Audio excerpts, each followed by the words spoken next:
Look at this for a moment. What you are seeing used to be a city where 100,000 people lived. You can still see the shape of the streets. You can see where the playgrounds used to be. But everything else is gone. This is Kostiantynivka. And from the Russian perspective, this is not just a battlefield. This is an obstacle that is being removed piece by piece, hour by hour. To understand what is happening here, you have to forget what you see in old photographs. There are no beautiful parks left. There are no crowded bus stops. The Russian command looks at Kostiantynivka and sees a single thing, a concrete fortress that needs to be turned into dust, and they have found a very efficient way to do that. They are not rushing in with thousands of soldiers to fight for every staircase. That would be stupid. Instead, they are doing something much more terrifying. They are simply deleting the city from the map while the soldiers walk in afterwards. What makes Kostiantynivka different from every other destroyed town in this war is the sheer weight of the bombs falling on it. In other places you see artillery duels, you see tanks shooting at windows.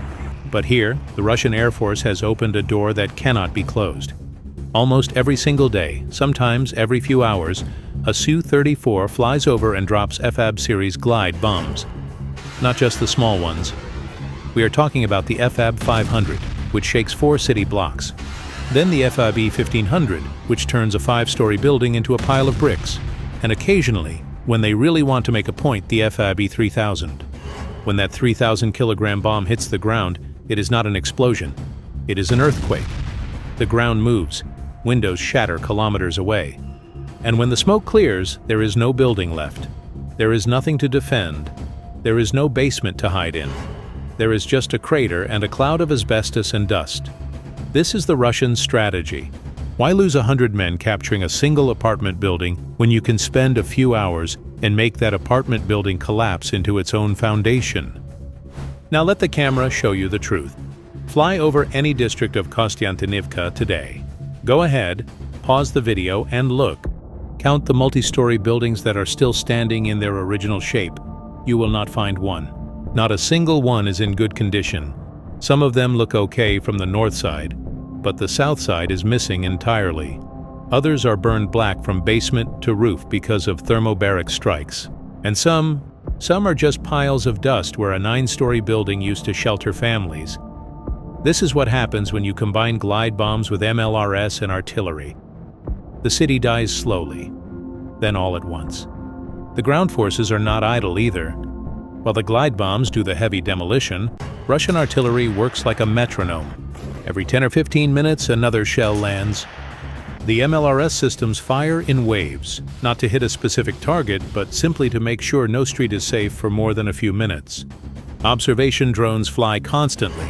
The moment a Ukrainian soldier moves between 2 broken walls, a Lancet drone is already in the air. There is no front line here in the traditional sense. The front line is the entire city. And the soldiers? They are advancing, but not in the way you see in movies. There are no heroic charges across open fields. Russian assault groups move from ruin to ruin. They go through collapsed basements, through broken sewer pipes, through holes blown in walls by previous bombs. They are not fighting a Ukrainian army as much as they are navigating a graveyard of concrete. And every day the line moves a little bit closer to the center, step by step, rubble by rubble. The approach comes from multiple directions. From the east, forces push through the industrial zone, which is already flattened. From the south, groups move up the tree lines, using the burned-out dakas as cover. The goal is not to surround the city with a perfect circle. The goal is to make the supply road so dangerous that nothing can get in or out. And that is exactly what is happening. The main highway that connects Kostiantynivka to the rest of Ukraine is now under fire control. Every truck, every ambulance, every single car that tries to move is spotted and destroyed. This is slow strangulation. So let me ask you a question.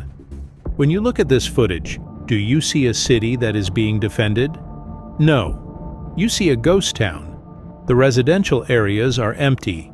The shops are looted or burned. There is no electricity, no water, no gas. The few civilians who stayed for months have all left because there is nothing left to hold on to. And when a city has no civilians, it stops being a city. It becomes a military position. And a military position that is made of broken high-rises and piles of bricks is very hard to hold, but very easy to destroy. You might wonder, why this city? Why is Russia spending so many glide bombs, so many missiles, so many artillery shells on this one place? Why not go around it? The answer is geography. Kostiantynivka sits on a high point. It controls the roads to Sloviansk and Kramatorsk. If you do not control Kostiantynivka, you cannot safely move troops north. For the Russian command, this city is the lock on the door to the entire northern Donbas. And they have decided that no lock is unpickable if you just hit it hard enough with a big enough hammer. The Ukrainian forces know this too. That is why they held on for so long. But holding on to a city that does not exist anymore is pointless. Every day that Russian artillery sits outside the city and drops shells, the Ukrainian losses in equipment and personnel grow. And Russia is willing to accept this pace. They are not running out of FAB bombs. The factories back in Russia are producing glide bomb kits as fast as the Air Force can use them. So why rush? Why send 100 men to die when you can send a 500-kilogram bomb for the same result? And this is the reality of Kostiantynivka today. The Russian forces are not winning a battle. They are finishing a demolition job. They have deployed fewer infantry than you would expect for a city this size, but they have deployed an endless supply of explosives.